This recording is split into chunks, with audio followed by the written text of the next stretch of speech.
Now, today I am going to discuss about the next part of the ozone layer. Getting this is the last part और इसमें ये जो ozone layer है मतलब ozone और ozone layer है ये कंप्लीट हो जाएगा कम्प्लीटली, ठीक है, पूरी तरह से।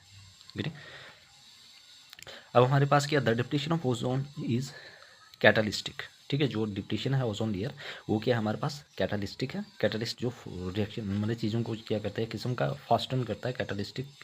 Getting the element that destroyed, ऐसे एलिमेंट जो क्या करता है, डिस्ट्रॉय करता है, वो हमारे पास है क्लोरीन है। Is being reformed at the end of the cycle, ये क्या करता है, एंड ऑफ द साइकिल में क्या करता है, ये दोबारा से रिफॉर्म हो जाता है। Getting the depletion of the ozone is catalytic. The element that destroy, मतलब ऐसे एलिमेंट जो किसको डिस्ट्रॉय करता है, ओजोन को, that is chlorine, is being reformed at the end of the cycle, ठीक है। At the end of the cycle ये दोबारा से रिफॉर्म हो जाता है। ये single chlorine atom destroyed thousands of ozone molecules, एक सिंगल क्लोरीन का एटम, याद रखना, ये single chlorine atom destroys thousands of ozone molecule, एक सिंगल क्लोरीन का एटम थाउजेंड्स ऑफ ओजोन के मॉलिक्यूल को डिस्ट्रॉय करता है। याद रखना, ये सिंगल क्लोरीन मॉलिक्यूल या ये single chlorine atom destroyed thousands of ozone molecule, मतलब कितने थाउजेंड्स ऑफ गेटिंग, ये सिंगल क्लोरीन एटम, एक single chlorine atom destroy thousands of ozone molecule, एक सिंगल क्लोरीन क्या करता है, ये थाउजेंड ऑफ ओजोन मॉलिक्यूल को क्या करता है, डिस्ट्रॉय करता है। बिफोर अनकाउंटरिंग रिएक्टिव नाइट्रोजन, याद रखना इंपॉर्टेंट है, ये single chlorine atom destroy thousands of ozone molecule, getting before encountering reactive nitrogen और hydrogen compound that eventually return chlorine to its reservoir. Getting तो बिफोर एनकाउंटरिंग रिएक्टिव नाइट्रोजन, मतलब कि reactive nitrogen को पहले एनकाउंटर पहले या हाइड्रोजन कंपाउंड को जो एवेंचुअली क्या हो जाता है, रिटर्न होता है क्लोरीन अपने रिजर्वायर में। गेटिंग दो फुल फॉर्म इंपॉर्टेंट है, ओडीपी और जीडब्ल्यूपी। ओडीपी होता है ओजोन लेयर डिप्लीशन पोटेंशियल, याद रखना, ओडीपी क्या होता है, ओजोन लेयर डिप्लीशन पोटेंशियल, याद रखना, वेरी वेरी इंपॉर्टेंट, पूछ सकते हैं इनकी फुल फॉर्म, ठीक है। ये नहीं कि भाई यही पूछते तो फिर क्या करोगे, है ना, गलत हो जाएगा आपका। गेटिंग ओडीपी क्या होता है, क्योंकि ओजोन लेयर से रिलेटेड है। ओडीपी क्या होता है, ओजोन लेयर डिप्लीशन पोटेंशियल, याद रखना, ओडीपी क्या होता है, ozone layer depletion potential. ODP क्या है, ozone layer, O for ozone layer depletion potential. GWP low global warming potential, global warming potential. ODP क्या है आपके पास, ozone layer depletion potential. GWP है low global warming potential. Getting CFC12, ठीक है, और यह R12, याद रखना, CFC12 या R12 is a widely use refrigerant, याद है, रेफ्रिजरेंट। गेटिंग तो CFC12 या R12 जो है ये सबसे commonly use widely use refrigerant है। Next one is the nitrogen oxide, ये भी क्या करता है, ये ओजोन लेयर को के ऊपर अटैक करता है। Getting nitrogen oxide, the source of nitrogen oxides are mainly explodes, अब जो सोर्स है नाइट्रोजन ऑक्साइड का वो ज़्यादातर क्या है, एक्सप्लोजन है किसका, thermo nuclear weapons, industrial emission and agriculture fertiliser. Thermo nuclear weapons, industrial emission, कौन कौन से है, thermal nuclear weapons, industrial emission और एग्रीकल्चर फर्टिलाइजर है। नाइट्रिक ऑक्साइड एंड ठीक है, कैटालिटिकली डिस्ट्रॉयड ओजोन, ये क्या करता है, nitrous oxide NO, nitric oxide NO क्या करता है, ये नाइट्रिक ऑक्साइड क्या करता है, ये कैटालिटिकली डिस्ट्रॉय करता है ओजोन को। याद रखना, कौन करता है कैटालिटिक ओजोन को डिस्ट्रॉय, ठीक है, nitric oxide catalytically destroyed ozone. Nitric oxide plus ozone, nitric oxide plus ozone क्या करता है, नाइट्रोजन डाइऑक्साइड प्लस ऑक्सीजन बनाता है। उसके बाद जो नाइट्रोजन डाइऑक्साइड प्लस मोनोऑक्साइड क्या बनाता है, नाइट्रिक ऑक्साइड प्लस ऑक्सीजन, ठीक है। ये उतना वो नहीं है, लेकिन ये आपने याद रखना है। गेटिंग तो very very important. Getting any person any road please ask me in the comment session. Getting तो जिससे आपका जो भी कॉन्सेप्ट हो पूरा क्लियर होगा, ठीक है। Those are preparing for the JK ऐसा हो रहा है उनके लिए भी ये तो बहुत ही इंपॉर्टेंट है। Getting now move to the next page. तो नेक्स्ट वन हमारे पास क्या है, very very important, nitrous oxide N2O release from solid, ये कहाँ से मतलब कि रिलीज होता है, सॉलिड से। याद रखना, nitrous oxide N2O release from solid, याद रखना, नाइट्रस ऑक्साइड जो है वो कहाँ से रिलीज होता है, सॉलिड से, थ्रू डीनाइट्रिफिकेशन ऑफ नाइट्रेट्स। याद रखना, जब भी जो आपके पास कौन सा है, ठीक है, नाइट्रस ऑक्साइड ये कहाँ से रिलीज होता है, थ्रू सॉलिड, बाई मतलब कि फ्रॉम सॉलिड से थ्रू डीनाइट्रिफिकेशन ऑफ नाइट्रेट्स, ठीक है, अंडर एनारोबिक कंडीशन, किस कंडीशन में? एनारोबिक मीन्स, एनारोबिक कंडीशन क्या होता है? Absence of oxygen. And nitrification of ammonia under aerobic condition, और किसकी नाइट्रिफिकेशन होता है? अमोनिया NH3 के किस टाइम? एरोबिक कंडीशन में। Getting in the presence of oxygen. Nitrous oxide N2O is release from solid, ये कहाँ से निकलता है? सॉलिड से, through denitrification of nitrates under anaerobic condition and nitrification of ammonia under aerobic condition. This N2O can generally reach the middle of the stratosphere. यही N2O जो कहाँ पे पहुँच जाता है? ये धीरे धीरे स्ट्रेटोस्फेयर के मिडल पे, और वहाँ पे नाइट्रिक ऑक्साइड क्या करता है? वहाँ पे फोटोलिटिकली, ठीक है, where it is photically destroyed to yield nitric oxide. इसको फोटोलिटिकली क्या किया जाता है? नाइट्रस ऑक्साइड को डिस्ट्रॉय किया जाता है, और हमें क्या मिलता है? नाइट्रिक ऑक्साइड, और विच इन टर्न ये भी क्या करता है? डिस्ट्रॉय करता है ओजोन को। Getting this nitrous oxide can generally reach the middle of the stratosphere where it is photolytically destroyed to yield nitric oxide, which in turn destroyed ozone. Next, bromine. Bromine containing compounds called halogens. याद रखना, bromine जिसमें bromine होता है उसको compound को क्या कहा जाता है? Halons. Bromine containing compounds called halons. HBFC hydrobromofluorocarbons both used in fire extinguisher. तो bromine containing compounds called halons. याद रखना, ब्रोमीन कंटेनिंग कंपाउंड्स को क्या कहा जाता है? Bromine containing compounds called halons. HBFC hydrobromofluorocarbon both used in fire extinguisher. Methyl bromide widely used pesticides. Getting इसको हम ज़्यादातर पेस्टिसाइड के लिए यूज़ किया। Each bromine atom destroyed 100 times of more ozone molecule. हर एक ब्रोमीन जो है वो डिस्ट्रॉय करता है 100 times of more ozone molecule than what a chlorine atom does. Getting chlorine से भी ज़्यादा, मोर देन, ठीक है, मॉलिक्यूल्स देन व्हाट है bromine plus ozone, bromine monoxide plus oxygen. याद रखना, ब्रोमीन प्लस ऑक्सीजन क्या बनाता है? Bromine monoxide plus oxygen. Bromine monoxide फिर फर्दर इसकी किसके साथ रिएक्ट होता है? क्लोरीन मोनोऑक्साइड के साथ, तो oxygen plus bromine plus chlorine देता है। तो कार्बन टेट्राक्लोराइड ये हाईली चीफ टॉक्सिक सॉल्वेंट है, और methyl chloroform as a cleaning solvent for cloth. और मिथाइल क्लोरोफॉर्म हम ज़्यादातर किसके लिए यूज़ करते हैं? As a cleaning solvent for cloths. Getting? I hope everybody clear. Any person in your, please ask me in the comment section. Please everybody subscribe my channel, like, share and comment also. Now move to the next.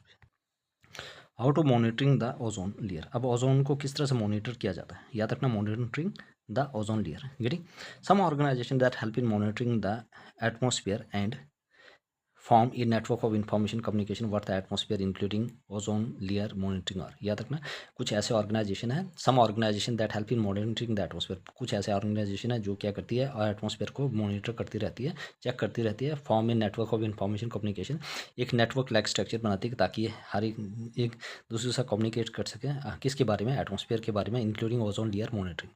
ठीक है, कि किस जगह पे deplete होगी है, किस में, इसमें मतलब कौन सी ऐसी जगह जहाँ पे अभी इसका उतना इन्फ्लुएंस नहीं पड़ा हुआ है ना। तो ये चीज़ें, उसके लिए कुछ ऑर्गेनाइजेशन का नाम यहाँ पे दिया हुआ है। वर्ल्ड मेट्रोलॉजिकल ऑर्गेनाइजेशन, WMO क्या होता है? World meteorological organisation. याद रखना, which one of the following is not the monitoring which one of the following is not the monitor organisation होता है ओजोन लेयर, मतलब कौन सी नहीं है। तो आपको ये 4 पता होंगे, जो इसमें नहीं होगी तो वो नहीं होगी। ठीक है, ये कौन कौन सी आप? World meteorological WMO, world meteorological organisation, world weather watch WWW, world weather watch, world meteorological आपके पास ऑर्गेनाइजेशन है, वर्ल्ड वेदर वॉच है।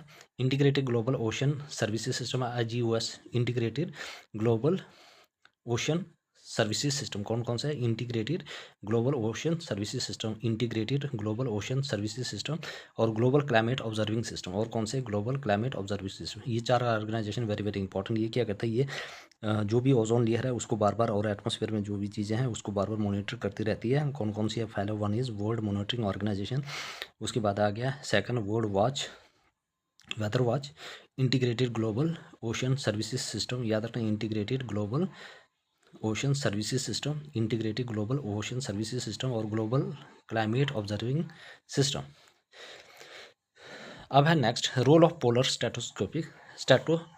Stratospheric clouds. याद रखने क्या क्या पोलर जो स्ट्रेटोस्फेरिक क्लाउड्स उसके क्या क्या। हमारे पास 3 टाइप्स ऑफ स्ट्रेटोस्फेरिक क्लाउड्स हैं। कौन कौन से? One is the nacreous clouds. कौन सा है? Nacreous clouds extend from 10 to 100 kilometre length. याद रखना, ये 3 किस्म के होते हैं पोलर स्ट्रेटोस्फेरिक क्लाउड्स। कौन सा? Stratospheric clouds.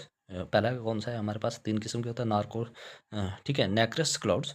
ये कहाँ से कहाँ तक एक्सटेंड है? 10 to 100 kilometres in length and several kilometre in thickness. याद रखना, 10 से लेकर 100 किलोमीटर लेंथ में और several kilometre in thickness. 10 to 100 kilometre length और several kilometre in thickness. They are called the mother of pearl cloud, याद रखना, वेरी वेरी इंपॉर्टेंट, पूछा गया है एग्जाम, ठीक है। They are also called the mother of pearl cloud, याद रखना। नेक्रस क्लोड्स को दूसरा नाम क्या कहा जाता है? They are called the mother of pearl cloud. Nacreous clouds is also called the mother of the pearl cloud, याद रखना। They are also called the mother of pearl clouds due to their glow with a sea shell like, ठीक है, इरिडेसेंस, याद रखना, क्योंकि एक चमकता है शी शेल की तरह, like इरिडेसेंस। Getting? They are also called mother of Perl क्लोड due to their glow with a sea shell like eri, ठीक है, डिसेंस, IRIDESCENC, ठीक है, इरिडेसेंस। Second type of clouds contain nitric acid instead of pure water. और second type क्या होता है? इसमें nitric oxide होता है, किसको छोड़ के? प्योर वाटर को, ठीक है, याद रखना, very very important. Second type of clouds contain nitric acid instead of pure water. Third type of clouds have the same chemical composition. और जो थर्ड टाइप ऑफ क्लाउड्स है उसमें क्या है? सेम केमिकल कंपोजिशन है at nacreous clouds but form at a slow rate, लेकिन ये बिल्कुल स्लो रेट में बनता है, which result in a larger cloud with no iridescent. और इसमें लार्जर क्लाउड बनता है और इसमें कोई भी इरिडिसेंस नहीं बनता है, इरिडिसेंस नहीं बनता है, याद रखना। तो आपने याद रखना 3 types of polar stratoscopic clouds, ठीक है। Nacreous clouds extend from 10 to 100 kilometre length, several kilometre in thickness. They are also called mother of pearl cloud, nacreous cloud को, getting due to their glow with a seashell like iridescence. Second type of cloud containing natric oxide instead of pure water. Second type of clouds क्या है हमारे पास? natric oxide, किसको छोड़ के? pure water को। Third type of cloud have the same chemical composition. Third type of जो cloud इसमें same chemical combination होती है, composition होती है as nacrous cloud but form is slow rate, लेकिन इसकी जो रेट है वो बहुत ही स्लो है, which result in a larger cloud with no iridescence. Getting? I hope everybody clear. Now move to the next page. Next one is the the Antarctic stratosphere is much cold. जो भी Antarctic का stratosphere है वो बहुत ही ठंडा है। The low temperature enable the formation of polar stratosphere cloud. अब जो लो टेम्परेचर की वजह से वहाँ भी कैसे बनते हैं? पोलर स्ट्रेटोस्फीयर क्लाउड्स बनते हैं, PSC, याद रखना, polar stratospheric clouds getting below 20 kilometre. 20 kilometre में क्या बनते हैं? वहाँ पे पोलर स्ट्रेटोस्फेरिक क्लाउड्स बनते हैं, जिससे वहाँ का जो क्लाइमेट होता है, जो टेम्परेचर होता है, बहुत ही कम रहता है, ठंडा रहता है। Ozone observe sunlight. ओजोन क्या करता है? वो सनलाइट को ऑब्जर्व करता है, causing the characteristics in increase in temperature, जिससे क्या होता है? जो टेम्परेचर बढ़ जाता है विद इनकी ऑल्टीट्यूड इन द स्ट्रेटोस, जैसे ही ऑल्टीट्यूड बढ़ता है, ठीक है, तो टेम्परेचर भी क्या करता है? बढ़ जाता है। ओजोन ऑब्जर्व सनलाइट, ओजोन क्या करता है? ये सनलाइट को ऑब्जर्व करता है, causing the characteristics increase in temperature, जो क्या करता है?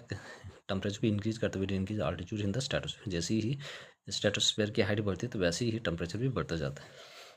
If ozone is being depleted the air becomes cooler. जैसे ही ओजोन क्या हो जाएगी? डिप्लीट हो जाएगी, तो जो हवा है वो क्या हो जाएगी? ठंडी हो जाएगी, याद रखना। If ozone is being depleted, जैसे ही ओजोन को आप क्या कर दोगे? डिप्लीट कर दोगे पूरी तरह से, तो हवा क्या बन जाएगी? कूलर बन जाएगी, ठीक है। If the ozone is depleted the air becomes cooler. The vertex is a ring of rapidly, यहाँ पे एक वर्टेक्स बनता polar, getting, is a ring of rapidly circulating air है। वर्टेक्स क्या है?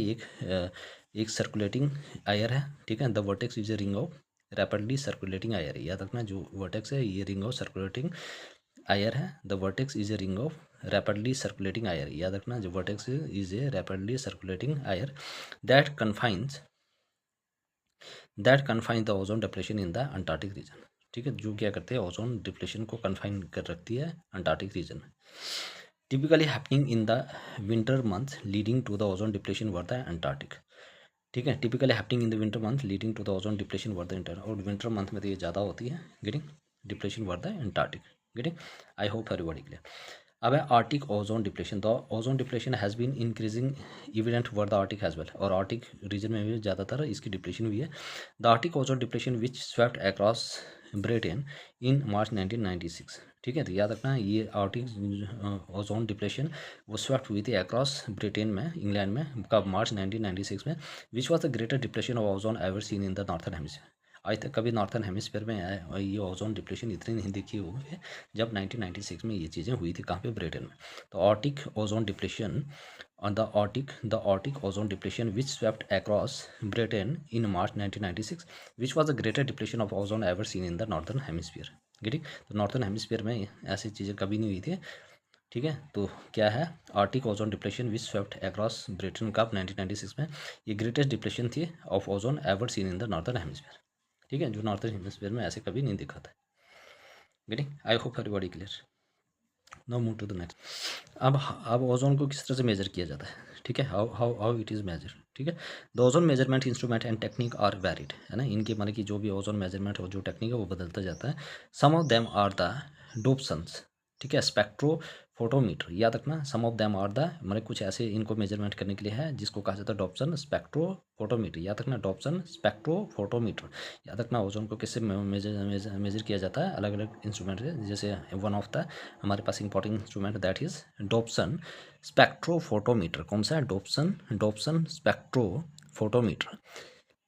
ठीक है, and the filter ozonometer called M83, या फिल्टर पहला कौन सा है, डॉप्सन स्पेक्ट्रोफोटोमीटर, और दूसरा क्या है आपके पास, फिल्टर ओजोनोमीटर, जिसको कहा जाता है M83। क्या कहा जाता है, M8 और सब्सक्रिप्शन में 3, M83। ठीक है, क्या कहा जाता है, filter ozonometer called M83, filter ozonometer called M83, क्या कहा जाता है, फिल्टर ओजोनोमीटर M83, और डॉप्सन स्पेक्ट्रोफोटोमीटर, और दूसरा क्या है हमारे पास, filter ozonometer called M83। The total ozone mapping spectrometer, total ozone mapping spectrometer, total ozone mapping spectrometer in the Nimbus 7 satellite. अब जो टोटल ओजोन मैपिंग स्पेक्ट्रोमीटर है TOMS, याद रखना, total ozone mapping spectrometer in the Nimbus 7 clouds, कहाँ पे ये, total ozone mapping spectrometer, याद रखना, total ozone mapping spectrometer TOMS in the Nimbus 7 satellite. The Umkehr technique, अब ये हमारे पास है उमहेरर टेक्निक क्या है, the most common measure of total ozone abundance in the Dobson unit, जो मोस्ट कॉमन मेजर है टोटल ओजोन अबंडेंस वो है Dobson unit, named after the Poynting atmosphere physics Jordan Dobson. ये कब पढ़ा, जो हमारे पास बहुत बड़े खतरनाक थे साइंटिस्ट थे जिनका नाम था pointer atmospheric physical Gordon Dobson, याद रखना, the most common measurement of total ozone abundance in the, वो कौन सा यूनिट है मेजरमेंट करने के लिए, Dobson unit. The thickness of the ozone column express at standard temperature and pressure, याद रखना, जो थिकनेस है ओजोन की वो आप किस में मेजर करते हैं, स्टैंडर्ड टेम्परेचर एंड प्रेशर में, STP, याद रखना, the thickness of ozone, thickness of the ozone column, जो भी थिकनेस है ओजोन कॉलम में, ठीक है, कंप्रेस एट, मतलब कि जो thickness of the ozone column है, याद रखना, thickness of the ozone column, इसको कंप्रेस किया जाता है, compress at standard temperature and pressure STP। getting at STP 1 Dobson unit is equal to 2.69 into 10 molecules per square meter।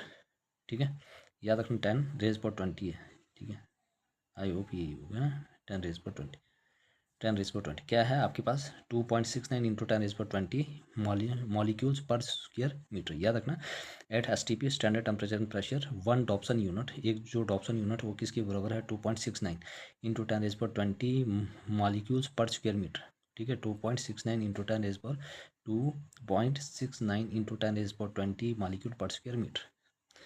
Getting, I hope everybody clear. Please यार everybody subscribe my channel, like share and comment also. Getting, आप लोगों को देखो free में जब कोई चीज़ें मिलती है ना तो तब आप लोगों को लगता है कि शायद ऐसी चीज़ें, ठीक है, ये ऐसी चीज़ें नहीं मिलती है।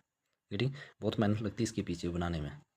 ठीक है, इसमें जो भी कंटेंट कलेक्ट करने में, ठीक है, और इतनी चीज़ें जो हैंड रिटन नोट्स बनाने में। ठीक है, तो आप लोगों को कम से इतना, आप लोग इतने लोग देख रहे हैं और सब्सक्राइब 1 या 2 बच्चा कर रहे हैं। ठीक है, दिस इज़ नॉट गुड। मुझे भी नहीं लगता अच्छा बार बार कि आप लोगों की ये चीज़ें को, जब आप लोगों को इसका बेनिफिट मिल रहा है तो please everybody subscribe my channel, like share and comment and also share to your friends. Getting, देखो ऐसे कंटेंट आपको कोई भी पेड भी नहीं देगा। Getting, please everybody subscribe my channel.